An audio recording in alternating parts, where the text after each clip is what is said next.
welcome everybody. Thank you for joining us for the first Search Mastery Speaker Series event sponsored by the University of Maryland Information Studies Search Mastery Interest Group. My name is Marianne Francis, and I'm a faculty member here at the university, and our interest group explores the foundations and practice of search, including skills education and literacy. So, and today we're lucky enough to have Dan Russell with us for the second time that he's participated in our speaker series over the past couple of years. And just to give you a little bit background on Dan, he's a friend of the University of Maryland, and he's also Google's senior research scientist for search quality and user happiness in Mountain View. Dan earned his PhD in computer science, specializing in artificial intelligence.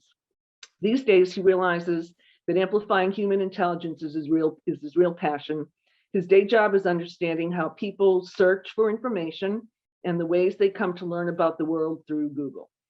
Dan's current research is to understand how human intelligence and artificial intelligence can work together better than either as a solo intelligence. His 20% job is teaching the world to search more effectively. His massively open online course, Power Searching with Google.com, is currently hosting over 3,000 learners, per week in the course. And in the past 3 years, 4 million students have attended his online search classes. His instructional YouTube videos have a cumulative runtime of over 350 years. And his book, The Joy of Search, which I have here right now, is 2019 book, which I have and can recommend. Tells intriguing stories of how to be an effective searcher by going from being a curious to a reliable, by going from a curious question to a reliable answer, showing how to do online research with skill and accuracy. And today, Dan's going to tell us how to be better researchers and the mistakes that we're all making as researchers. And I know there will all be a lot for us to take back and learn and apply in our work and in our research. So thank you, Dan, for being here. And I'm just going to turn things over to you. Great, thank you, Marianne. So let me start up my share screen.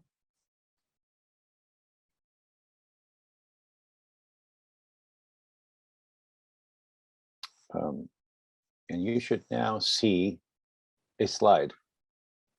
Let me know when it's good. Okay. We see it. Good. So thank you for that lovely introduction. One of the things about including numbers in any kind of biography is that when you have like 3,000 students a week, those numbers change rapidly. So I used to say last year when I did this talk, there's 4.5 million students who taken my class. Now, of course, it's like around 5 million, but who's counting? Welcome to this talk and to our modern age. We live in a time of great debasement of the notion of research. And I'm sorry to tell that to you, but you know what's happened. You've seen it. I've done my research.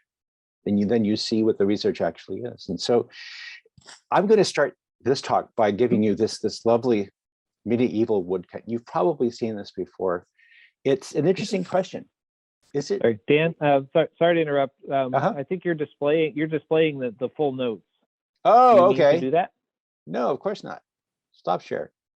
It looks like the defaults are wrong. I'm shocked, I say. Let's do that. Now, does it look correct? I think that's what you meant to do. Yep. Thank you. Well, interesting point. The defaults do not stick on subsequent incarnations of Zoom. In any case, okay, now we're on this, and this is that lovely medieval woodcut I was telling you about earlier, and I like it as a sort of illustration of the concept of doing research, right? It allows you to see outside the ordinary, but I want to propose it to you as an interesting question for us to think about, which is this really a medieval woodcut? There it is in close perspective, right? So this is well known. In fact, I even know the name of it. It's called the Flammarion woodcut. But let me ask you, as people who are interested in searching, how would you find out the provenance of this artwork? How would you figure out if it actually is from the medieval era? What would you do? How would you fact check this? So the obvious solution, I think, for me and probably for you, is to use Google Lens or some kind of search by image function. So if you've got your phone out, you can probably take a picture of it and do it right now. Or if you're on, say, your desktop and you're like me, I would then command click or right click on the image itself and bring up the context menu, which is that menu you see there. And one of those options is search Google for the image. I hope you know this. This should be just part of your this basic skill set. This is your 10-finger exercise. So this is a way to figure this out. Once you do that, Google Lens will pop up an answer and go show you the image on the left and tell you this is the Flammarion engraving, woodcut by Camille Flammarion. And it gives you then a little bit more information about it. Now, if you look at the bottom there, it's interesting. It says the scientist leaving the world in the style of circa 1520. If you dig into this a little bit more, what you'll see is that it's actually not a medieval woodcut. It was first printed in Flammarion's 1888 book, L'Atmosphère. And what's so interesting about it is you can then go beyond just reading this Wikipedia summary and actually do the research yourself. So, question for the reader, do you know how? That's sort of the summary of today is, do you know how to actually do research on the internet? So one way you can do this is by going to Google Books and looking up the damn book. And then I actually have downloaded it onto my laptop. So I have a PDF of it. So it's interesting to think, well, Google Books has a lot of books. Not all of them are downloadable. Not all of them are in full view, but here you can actually see that original first print of this supposed medieval woodcut.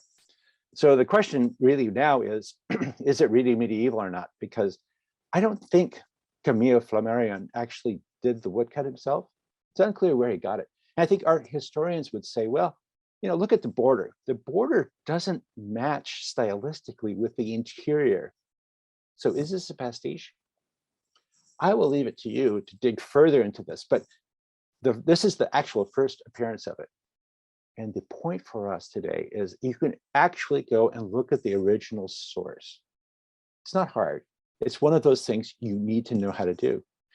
But what Flammarion seems to be doing, or might be doing, is this idea of taking an older form and using it to add credibility to what he's been doing. He's basically saying, here, a missionary has seen beyond, gone to the edge of the world.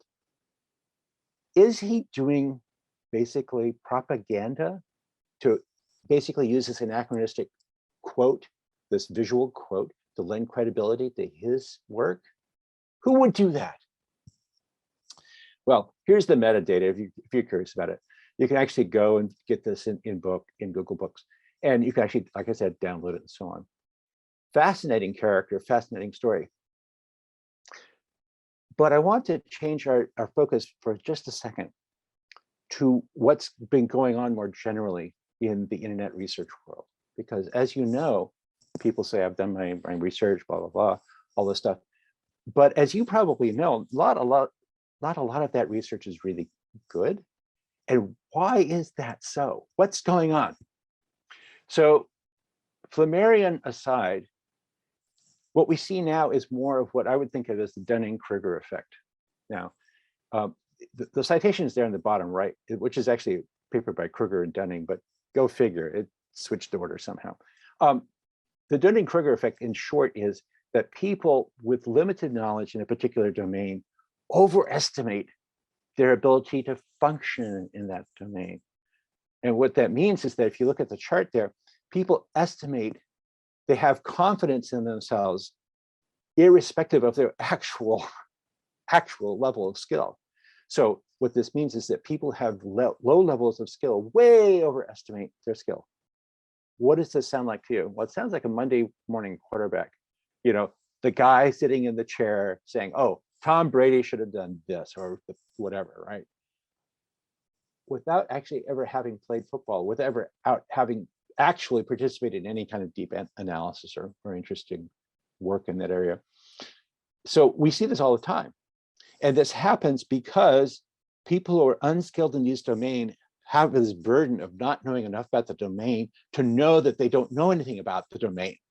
You see, it's a problem to estimate how skilled you are because all you know is what you and your buddies know. So we see this, right? People believe they're experts, even though when they've done their research, all it really means is they've looked at a couple things on the internet. Now, one way to think about this is, people basically, when they say I've done my own research, is really I've cherry picked some data that's in alignment with what I already think. That's called confirmation bias, and it's an easy thing to do, and people do it all the time. They do a search or two, they see a YouTube video, boom, I'm done. I've done my research. Well, have you really done it? Have you done your research? Have you actually looked into the sources? Have you looked at who the author is, the publisher, and the funder? Have you critiqued that for logical fallacies or distortions or just plain incorrect statements of fact? Did you ever ask yourself why this source might publish these particular results? Did you follow the trail of references and follow backwards to where from? I bet you didn't. That's what expert research behavior looks like. And if you don't know what that is, how that looks, you don't actually know how to do research. So when you read or watch a video, probably it's got a position. Do you recognize that? Do you understand that? Or does it just align with your cognitive bias? So background for me, I've been studying how people search now for at least 16 years now. I do lots of field studies where I go out and talk to people. I watch students in the classroom, like you see here. I've done my MOOC. I've done lots and lots of actual watching how people really search. It's interesting because if you watch how they actually search and you take careful notes and do basically an ethnographic study of that, it's different than what they say they do.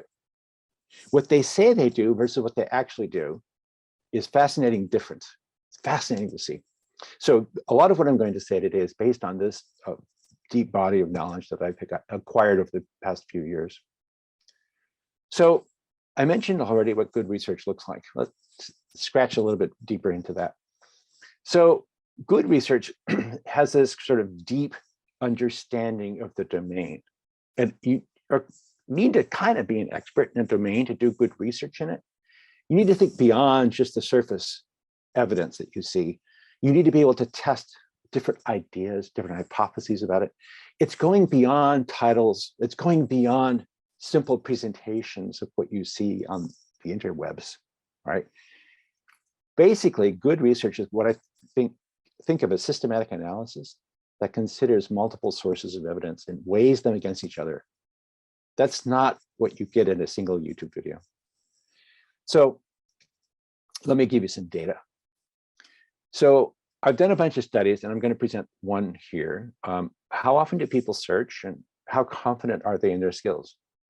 You probably already know the answer to the second question because I've already given you the Dunning-Krugeresque story, but let me show you the results, right? So we asked a lot of people, how often do you search? And we've looked at the logs and we know these numbers are pretty close to right. So if you ask people, how often do they search? People will say, 34% will say, and we search multiple times a day. But what's interesting about this is overall, 92% of people say we're confident in our ability to search, 92%. But 66% search less than one time per day. So you might be confident, but it's unclear if that translates to skill. This is that same Dunning-Kruger effect. You may think you have high skills, but you don't play the game very often. So you actually can't develop that skill. So interesting question when we look at the population of people doing desktop searches, and we look at the number of searches per week per user. Look on the far left side. 33% of people do 1 or 2 searches per week. I know it seems inconceivable to me, but there are people like this. And they changed the population statistics, which is why in my research, I try to combine qualitative research, actually watching the ethnographic behavior of people, and the log data, quantitative data, to actually come up with a more complete story. Both are great methods, but combined, you actually get a really detailed version of what people en masse are doing. So if you look on the far right, 26% of people do 11 or more searches per day, per week, right? This is probably you. You are probably in that bucket, but you are less than a third of the total internet population. So remember that. There's also an interesting distinction between mobile and desktop. So some of your searches are probably done on your mobile phone. So mobile people average about 2 queries per day, about 28 per week, whereas in desktop, it's the statistics we saw earlier. But there's a big difference. People spend much less time doing searches on their phone, and they tend to go more shallow rather than deep. So on mobile, the average session length is 1.1, so it's pretty shallow. It's very basically, where's the closest pizza parlor, right? What's the population of Japan? That kind of thing. Basically, questions you ask in a pub. Whereas on desktop, we get a little bit longer session length, where people are actually doing a little bit more detailed research. People tend to look for the best refrigerator to buy, where to go on vacation in Vancouver, that kind of thing. So, but what kills me is that 92% of respondents say they're highly confident in their ability to do their online research. So one of the things to remember about this is the Dunning-Kruger effect is based on this observation that skill assessment of search, in my experience, is what we call socially normed. What that means is that I estimate my skill based on my peer group. That is the social norm of people I know. So if you are, for example, a bus driver, you compare yourself with your friends and colleagues. So you're evaluating your skill at search with other bus drivers. That makes sense. That's what peer group means. And that's how a lot of social norms are created and evaluated. So when people evaluate themselves as being highly skilled, what they're really saying is, I'm highly skilled, in my view, with respect to my peer group. Right. So that's a little bit of context. People think they're confident. People don't search that much, except on a mobile phone, and they tend to do shallow searches on that. So what's the problem? What then goes wrong? What could possibly go wrong? Well, here's a long list, and we're going to touch on a bunch of these as we go through the talk today. But I want to group them into 2 categories for you. The first category are what I would think of as search skills. Basically, what do you need to know in order to search for something? Or what's the process like? For example, we'll talk about number 3 there, accepting the first result without consideration. That's a huge problem. And so that's one way that things go wrong with search skills. The second group here is the knowledge needed to do effective research. So one of the things we see is, for example, poor reading. Why is that a search problem? Well, if you don't read the result correctly, you don't read it with enough nuance and enough context, you don't actually understand what's going on. And so you think, or you jump to a conclusion, or you confirm your bias, and you're done. So there are search skill issues and there are knowledge issues, and they play together poorly, I guess. So let's start with the first one. I'm going to start with the Rudy Giuliani photo. A huge problem here is that people will accept things that they see on social media or whatever, and not actually do anything to validate that. So this is the one search problem, what I think of as the one search problem. So in his deposition, Giuliani said, sometimes I go look up stuff, but this time I didn't have time to. I sort of hoped for better from a lawyer, but things are as they are. But if you don't engage in doing even a little bit of research, then you've already punted, you've already stopped, right? This is a major source of error. People do no searches or a simple shallow search. Another major source of error is not what I call not thinking through the question. And what I mean by that is that people will ask questions that they think are very straightforward, like what is the distance to the moon? How hard can that be? Google gives me an answer. Great, 238,000,000 miles. But if you look at the second result on that page, you'll see this sort of emendation to that, which is that the next result says that the moon's orbit is elliptical. At the closest approach, it's 225,000 miles. At the farthest approach, it's 252,000 miles. Point. It varies. It varies by time of day, as well as where you're measuring from. So if you don't think through the question and understand the entailments of what you're asking, you're probably not going to get a good answer. Or you don't even understand that the answer can be variable, like you see here. So as I mentioned, one source of error is that people will do a query and then take the first result as correct. So if I do the query, what was the longest dinosaur? Google is very happy to tell me it was Supersaurus. Now, if I do a slight variation on that query, like this, what was the biggest dinosaur? I'll get a different answer, Argentinosaurus. So this sort of begs the question, what did you mean by biggest? What did you mean by longest? So is it tip to tail or main body length, and what does biggest mean? Is that in terms of size, volume, or mass? See what I'm saying? Accepting the first result is a little bit like, just throwing the dart at the dartboard and taking the best answer you see there. It's worthwhile doing the second query, the second result, some additional information to get a little bit more nuance, a little bit more context. And so a big piece of advice I have for people is just do another query, just one more query. You'll often learn something about it that will put a little bit more wrapping, a little bit more shade, a little bit more context on that result. So another variation on that is, not understanding the question that's being asked. So this is a set of questions that I got from reference librarian friends. And these are questions that they're asked. Why was the Civil War fought? Or the other variation on that I like is, I need everything about the Civil War. Like, you don't know what you're asking, really, right? Or another question like, how deep is the Grand Canyon? Or who won the War of 1812? Well, you may not like the answer if you're from the United States, right? There's a bunch of stories there to understand. And there's also questions like this one. I can't find War and Peaches.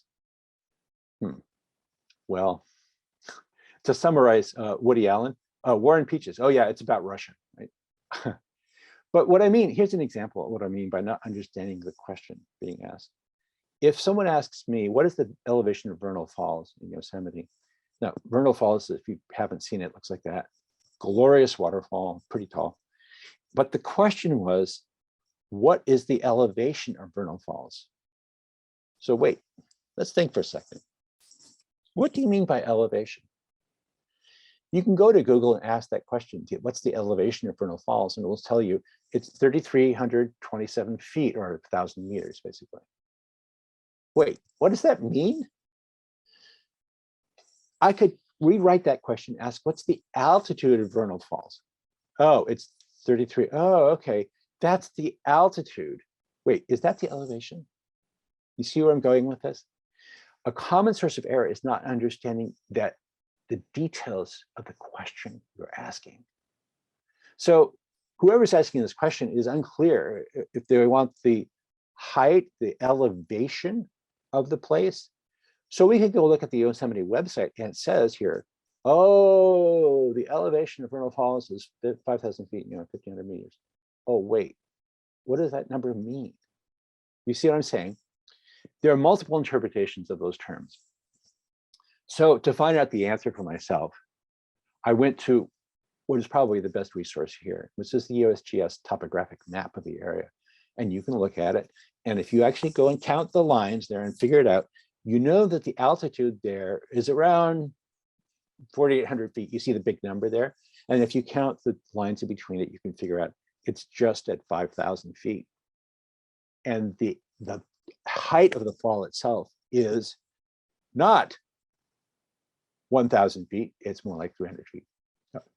So you see one of these questions, if you actually had read carefully on the right-hand side, you would have seen that the height is 300 feet, 318 feet. So one of the skills that often is in abeyance that I see people making mistakes all the time is not reading carefully enough and over-interpreting with their own biases what they see.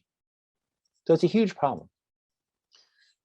Now, I'm going to spend just a couple of slides telling you about some modeling that we have done as a way to get you to think about what we see people doing. Now, what I'm going to show you is a little sort of sequence model of what people do when they're engaged in sophisticated search tasks. So this is a model of expert searchers. And what you see here are these dots and these squares, and the dots are queries and the squares are views of web pages. So somebody at the left-hand side does a query, they look at a page, they make another query, they modify the query, they look at 2 more pages, and so on. Then they get to that vertical dotted line, and they're thinking, what do I do now? So this model looks at query behavior, that is your search behavior, as a path. And you're trying to figure out at any instant, what's the next best move? So there's an interesting formal model one can have about this, but basically the insight I want you to take away is that people, the searcher, is constantly performing this kind of rolling evaluation of what's the best next move. Because one of the options is give up, stop, I'm not getting anywhere. That's always an option. So what we see people doing is for simple kinds of tasks like navigation tasks, they do a great job. They do their query, they get their result, they're done fine. But when people do their long searches, these complex questions, they often fumble around looking for the right language to use. So there's a formal model, I've got a paper about this, that the utility, that is the choice of your next move as a searcher, is a function of the probability of success given this current context. What this means, I think, for us as searchers is the more you know about the context of information and about the information resources that are available, the better choice you can make about where to go next, about what to do next. So this is one particular session, one particular user. And I love this one because you can see time in this axis, and this slide goes top to bottom. So they do a query, they look at a page, they do another query, look at 4 more pages, they do another query, and so on, so on, so on. And the parallel red lines on the right, that's somebody leaving that page open and then clicking off of it. Why is that important? Well, this particular query is for knitting patterns. So they're looking for a particular set of patterns for socks. Great. But that behavior on the right is effectively lateral browsing. We'll come back to lateral browsing, but it's a method of looking at something without leaving the context, but going and finding out more about a topic by opening tabs laterally on the browser. That's what you're seeing here. So this is effective. This is a great way to search for complex topics. And so if you look at the bottom right corner there, what you're seeing is that lateral browsing allows someone to look at a topic, what it say, sock patterns, and then start to get more and more information. This is really useful, not just for socks, but for assessing credibility of a website. It's the same kind of behavior you should have in your quiver as a skill that you've got, as a particular arrow you can pull out and use when you're doing your searching, how to do lateral browsing. Now, when you see people do these kinds of things, they have these different kinds of goals when they start their search behavior. They're searching for navigational information, whatever, right? But look at the bottom right, I'm sorry, the right-hand side, the green column. The session behaviors are short, can be short, like navigation, they can be browsing. But the one I want to point out is this mining behavior, because that's where lateral browsing happens. That's where people are trying to get into the depth of a topic. And that's the key, well, one of the keys for good, effective research. And one of the things to recognize is that search is only a part of the whole research process. So here's somebody doing some search for a particular kind of computer projector system. And they spend roughly 20% of their time on search. And all the other time is looking at different kinds of information. This is not atypical. It's kind of the pattern we see everywhere. So one of the things to recognize is that a skill to have is organizing your search beyond Google. Because if you're spending 80% of your time outside of Google, acquiring information, gathering it and putting it together, that's a skill you need to have. It's a little bit like when my son was doing arithmetic when he was very young. He would write numbers all over the page and lose track of the connection between them. We see that same kind of behavior with people doing searches and research on their own. They lose track of the connections. If you don't understand the connectivity of these ideas and this data, it's not easy to make a coherent, well-reasoned argument. So I want to turn my attention now to this issue of credibility, because as I mentioned, sort of lateral browsing is a great way to mine information about the credibility of a source. And one thing to recognize is that credibility assessments are often not black or white. They often are this interesting mixture. And so I think Snopes actually has it right when they say, you know, here's a claim, here's my investigation. It's kind of true, it's kind of not true. So when they publish something like this, they're saying these things are more complex than simply being true or false. The world is not dichotomous. It actually has a structure that's a little bit better. So when I talk to people about credibility, and I spend a lot of time talking to people about credibility, here are a couple observations. First, credibility is subjective. It depends on who you are, where you are, and so on. But it really depends a lot on what the source is with respect to the topic, right? So some places are expert in a domain and some are not. And not all experts are experts across all domains. This is the Nobel Prize winner problem, because Nobel Prize winners then become experts on, well, everything. And they're not expert on everything, and yet they get asked their opinion about it. So one of the things about credibility assessments is that you have to understand all the different factors that go into determining how you assess the credibility of a source. So one key thing I have as a heuristic for measuring credibility or wondering about it is that I trust places that publish their errors and their corrections. So the New York Times does a lovely job of this. Some places will publish their errors and then hide them under a stone in a locker with a sign that says, "Beware of the panther." That's not the same thing, is it? So one of the hallmarks of a credible place, credible site, is that they actually admit to making errors. There are some sources like, I believe my mother about some things, but I don't believe her about quantum physics, right? So one of the things to recognize is the limits of this. So a question for us as search masters is, what are the hallmarks or the signs of credibility?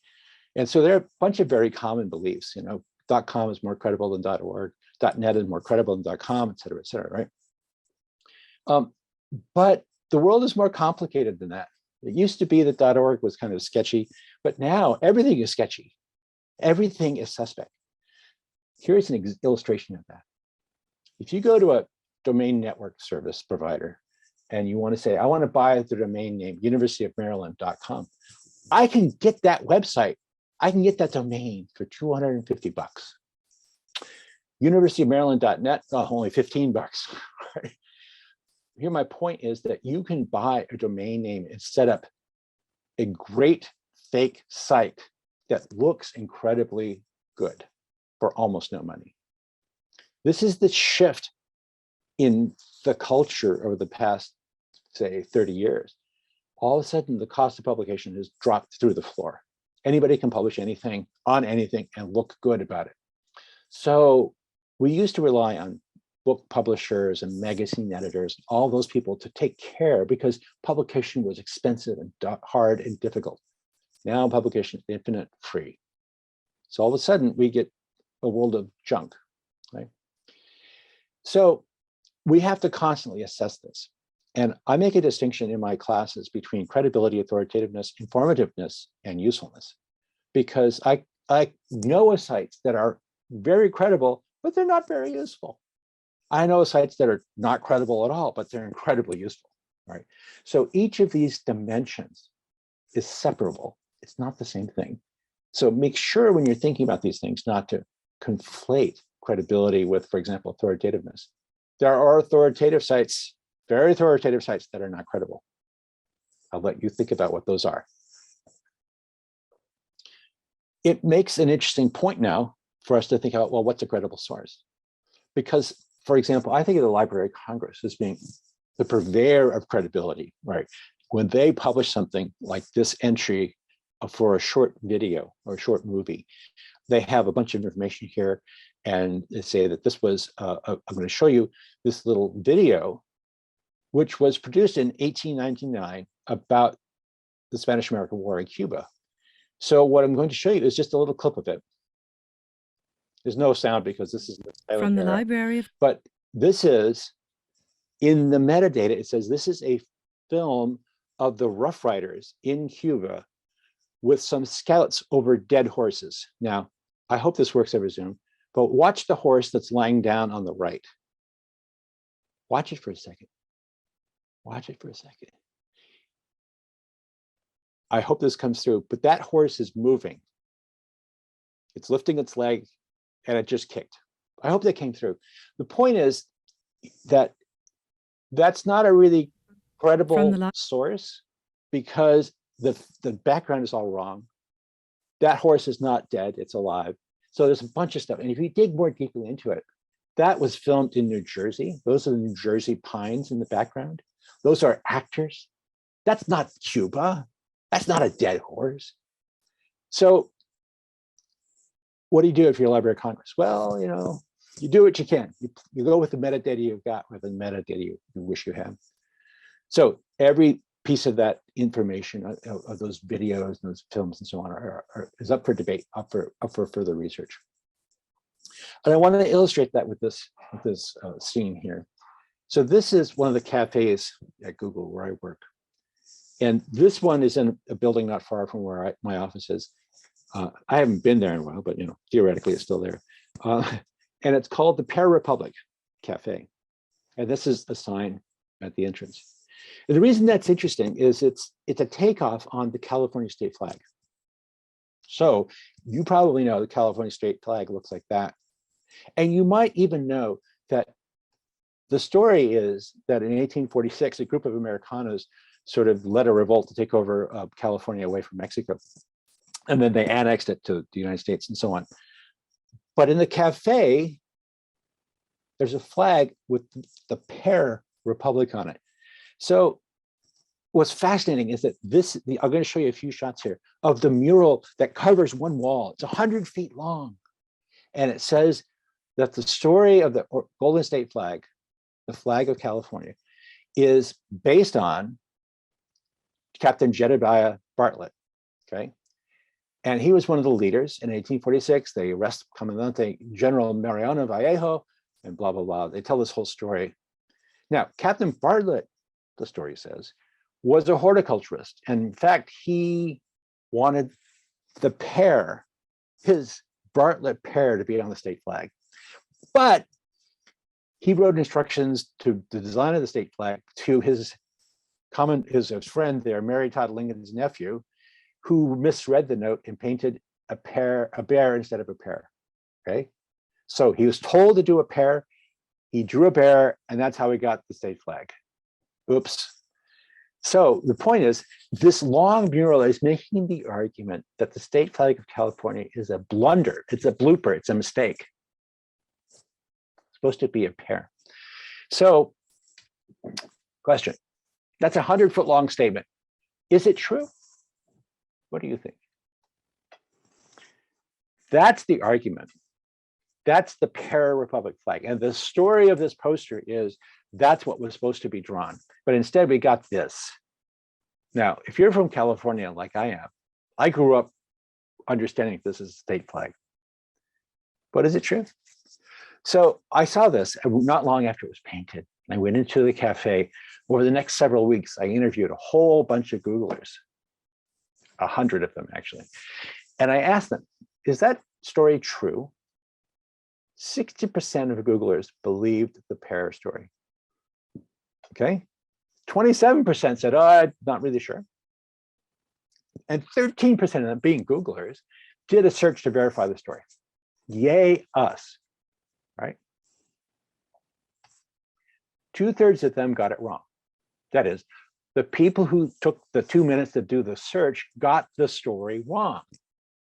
Why? This is an example of the kind of errors that happen when even skilled people do searches very quickly. I mean, they're in the cafeteria, they're ready to get lunch, and I'm interviewing them. So I'm blocking them from lunch. But what happened was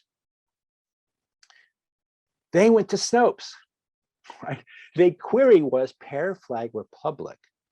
They ended up on Snopes, and that's the Snopes article about the Pear Flag Republic story. See the claim? The design of the state, California state flag, was based on a mistake. True. So people, by and large, went to that. And even if they're being careful, they might have scrolled to the bottom of the page and said, oh yeah, look at that.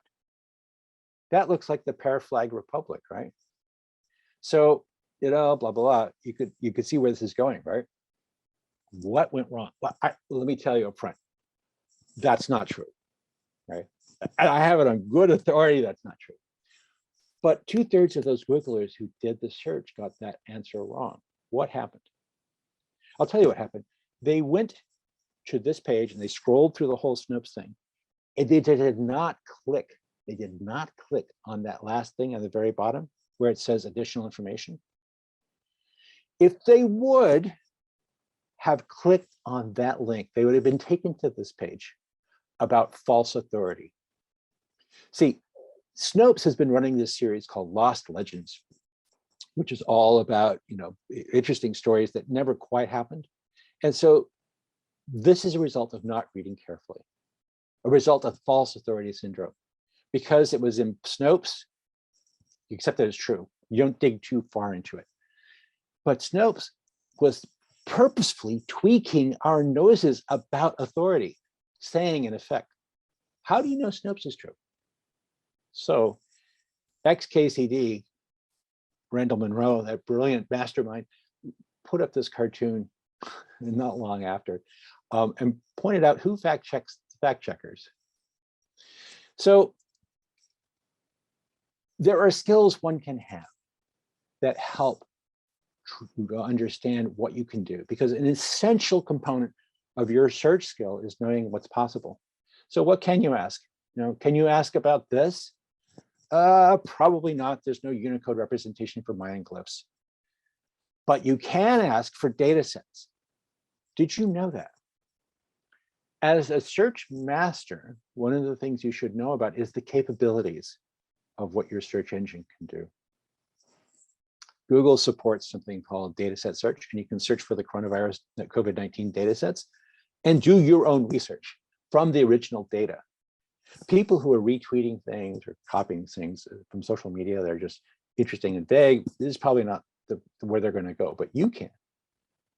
You can also search for pieces of code. There's all kinds of things you can do. In fact, I have a whole MOOC on this, which you might have heard about.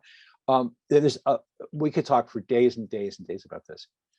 But I want to tell you just two things here in the last couple of minutes here. First off, you've heard me talk about Control F before, the skill of finding text in a web page or somewhere in a document. So Control F, you can look at, you want to search, we want to search for how long it took Mike Losey to run this race. But when you go to the web page for the results, it's actually 11 pages long. Let's go, can you find his name there, right? Well, if you type Command F or Control F, depending on which kind of keyboard you have, you can find it. Yay, it's right there. That's how long it took him to run the race. Wonderful. But here's a question for you. What happens when it doesn't work? Because remember, this is 11 pages long. If you type Control F, it only searches page 1. Now what? You could repeat 11 times, go to every page, do that. Or a piece of user interface knowledge you should have is that most websites that have any kind of significant content provide their own search function. Can't get it with Google, but you can go up here and search by name, right? Now, that's great. It's problem solved. That's then aggregated over all of the web pages.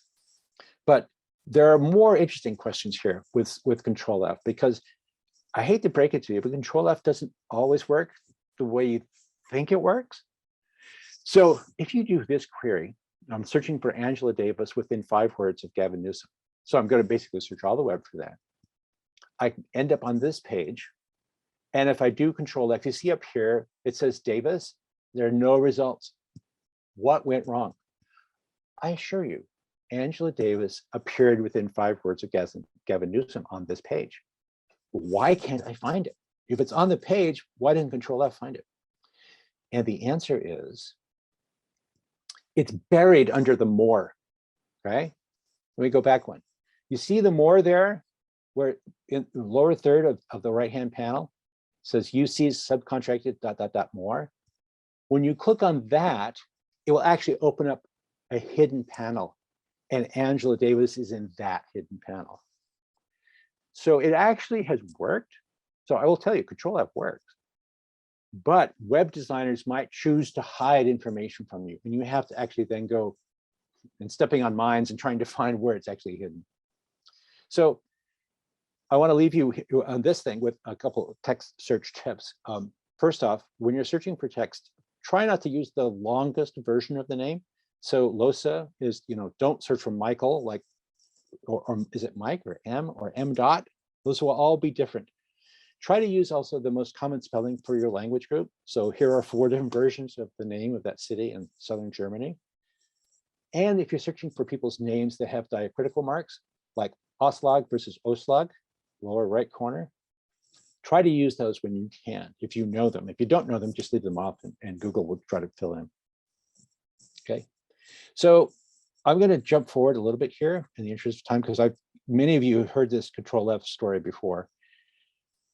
But I did want to show you one property of Control F. If you're reading an ebook like this one, Alice's Adventures in Wonderland, I might think, hey, I know, I want to jump to Jabberwocky, the poem that's in here, right? And when I do Control F on this, I do a search for Jabberwocky and it says no results found. Oh, it's because it's not here. So in this case, a failure means, it's not here. The failure indicates the absence of that information. You can prove the negative. And that's such a rare thing that I had to point that out, because it's such a beautiful kind of result to have. So I'm going to skip forward here a little bit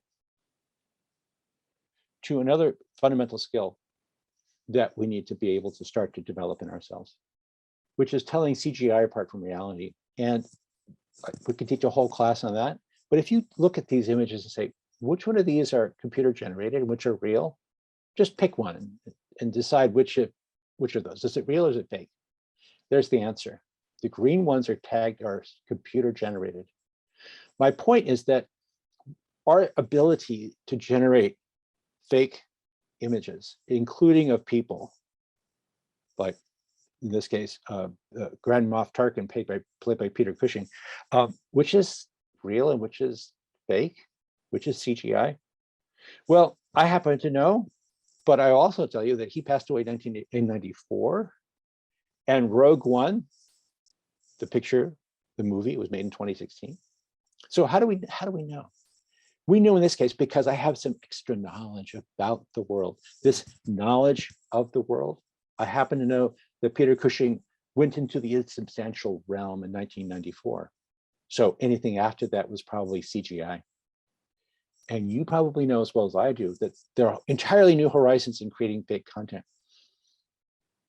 It's possible by using clever image analysis techniques to figure this out now, but in not too long, it's going to be impossible. So determining the reality or non-reality of an image or a video will depend more on your contextual knowledge, on your, quote, third-party knowledge, your external knowledge about the situation, rather than spending a lot of time looking at the bits in the image itself.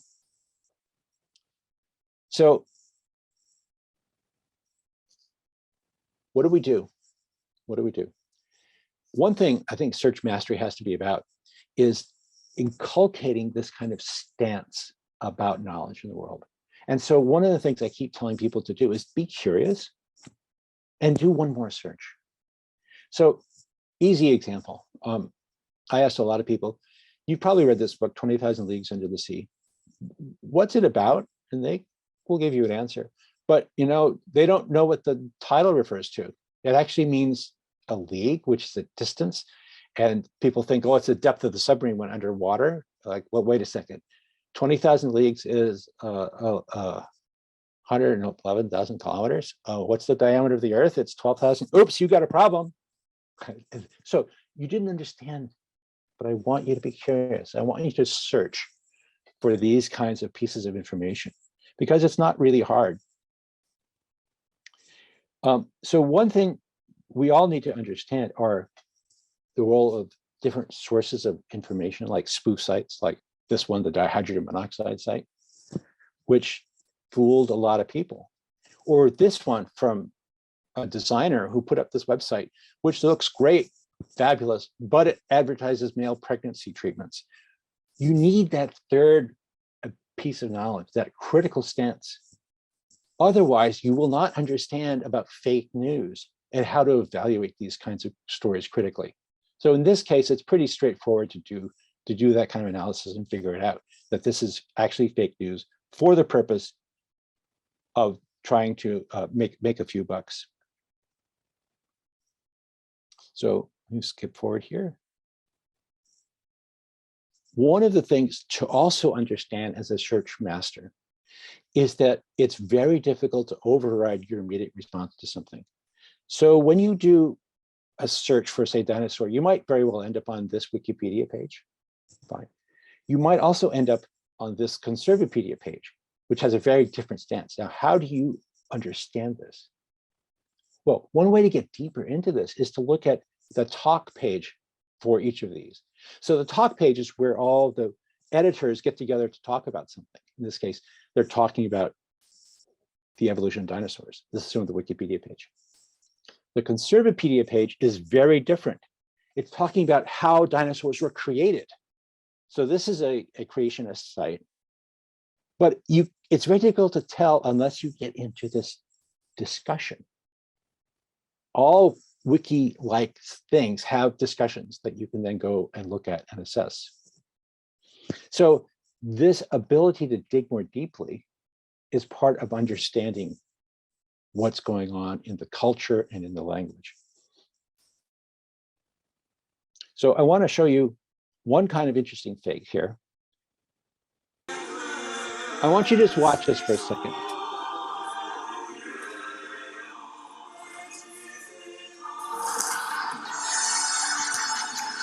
Now, I will tell you that didn't happen.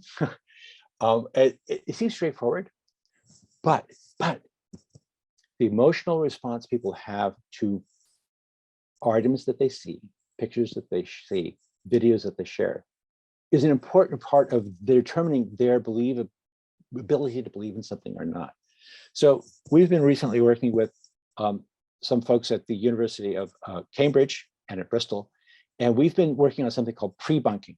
Now, what we've been doing is running this little short video, this 30-second video. It's worth watching. Just watch it for 30 seconds. You might think about skipping this ad. Don't. What happens next will make you tear up. Kidding! You just got tricked. When online, you're likely to see content that is loaded with emotional language. Appealing to emotions like fear or outrage is a trick to get you to pay attention and is key for the spread of ideas through social networks. Say you're trying to manipulate your readers to click your headline. You'd pepper it with emotionally charged words. Instead of a serious accident, call it a horrific one. If a ruling is disagreeable, call it disgusting. When you see highly emotional statements, remember, don't be manipulated. So in this work, we're trying to actually run these as 30-second spots, basically as a PSA, as an ad in the Google network. So what we're trying to do is teach people with these implicit ads about emotional misinformation, because people see the Pope doing a magic trick and it's lovely and wonderful, and it's, my guard is down. But with kids weeping and dogs, all of a sudden people stop doing critical analysis. They stop thinking about these things carefully. So we're trying this, and the good news is this actually seems to work. I can go into more detail later, but it's an interesting thing. I'm going to skip forward a couple here. and end up with this. What we need is have these attitudes, this stance, this perspective on the gap in between knowledge, on what you see, what you read, and what's real. We need to have in search mastery the skills of doing this research, and that rests on a basis of having an attitude of curiosity and knowing how to triage and understanding what it means to believe something and being conscious and metacognitive about that. Because we've got all this stuff, but as Alvin Toffler said, right, these people, the future of illiteracy is unbounded by people who can't learn or unlearn. So I write a blog that I want to advertise to you. It's called Search Research, and we end up with interesting questions that have unusual insights. So I recommend that to you as a search master, because you've got to do this. We must know how to search deeply, effectively, and precisely. So let me stop sharing. I know we've only got like 2 minutes left, but I hope that was interesting to you. Thoughts? So I can kind of distill a couple of the questions. I don't think I can get all 13 of them. Okay. But one is there's a theme in some of the questions that people are seeing that Google search is increasingly providing an answer followed by some stuff down below that might be more detail. And that's I think a couple of people commented on how that seems to be kind of incongruous with what you're talking about, which is encouraging people to engage things. And so they were kind of wondering about how you saw those two things playing off one another. Yeah, it's a really good point. Increasingly, Google is trying to provide an answer, mostly because we have seen in our, like my studies and in search logs and stuff, that what people are looking for are short answers. That's a really common use case. And so what I'm saying is, I would say 95% of the time, those answers are right. And they're certainly right to first order. But if you're doing something that's critical or important or more subtle, take the time to understand a little more context. Spending time to understand nuance is never a waste of time. Yeah. Another quick question somebody asked is, wait, how do we search for data sets? Is there an easy answer to that? I'm going to say the answer you expect. I would go to Google and type Google space datasets. Enter. Okay. The number one hit is the answer you see. All right. Let's see. Where do you get the search challenges? Because a couple of people asked about that. I think that's at your blog is where those are. Yeah, right? exactly. I make well, some of the challenges come from my head. A lot come from readers. Oh, I see. I've got a few thousand readers, and some of them send me ideas like, the one this week is, so how do the tides work? Basically. And it's an interesting question. It's harder than you think. It's very fun though. And then again, just as a last question, again, this summarizes a couple things. What are ways that you see that search engines or librarians, so either the technology or the people, could do a better job of supporting users, and because your pre-bunking is part of that, but that you think it could be better done to support and encourage people to do the kind of engagement with their results that you're seeing and arguing for? So technical and people. I'm a true believer in the value of education, which is why I do all this stuff. So first order, I think, courses like Search Mastery, and I have evidence, I can do in another talk about that it actually seems to work, which is great. The thing about inoculation or pre-bunking is a kind of public service where we're trying to make the population more aware of this as a priority for the way people package messages. But I do think this is the kind of thing we are. Some of the stuff some of the slides I skipped in there are other efforts we're doing to increase the level of information about a site or about a result. So we have this new thing called About This Result, which actually gives you more credibility and more authoritative information about that result. So we're doing things like that as well. All right. Well, thank you everybody for participating. Marianne, you want to wrap this up?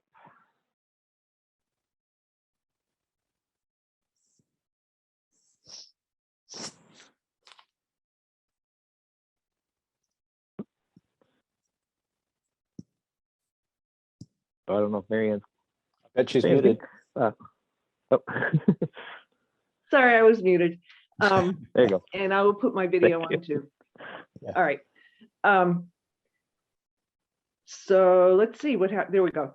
I plan to share this talk with my friends and family and neighbors. It's that valuable, I think, in terms of giving Hooray. people an opportunity to learn more about good search skills and how to do it and how to think about it. And so to that end, Brian did put in the chat the link to the Search Mastery website where this talk will be hosted, and it will also be hosted on the University of Maryland YouTube channel. So you should be able to find that pretty easily as well using your search skills on YouTube. We will have a talk next month, February 17th, the same time, third Thursday of the month, and it will be Jerry Fales from Boise State University, who does a lot of work with search and young people. So that'll give us another perspective on how to encourage development of search skills with the younger people that we know. So I guess that's all. We ran just a little bit late, and it was very worthwhile. Dan, thank you so much for this opportunity to hear about your research and new ways to think about our search capabilities. Yep. All right. Thanks. Thanks. Bye, everybody. Bye-bye.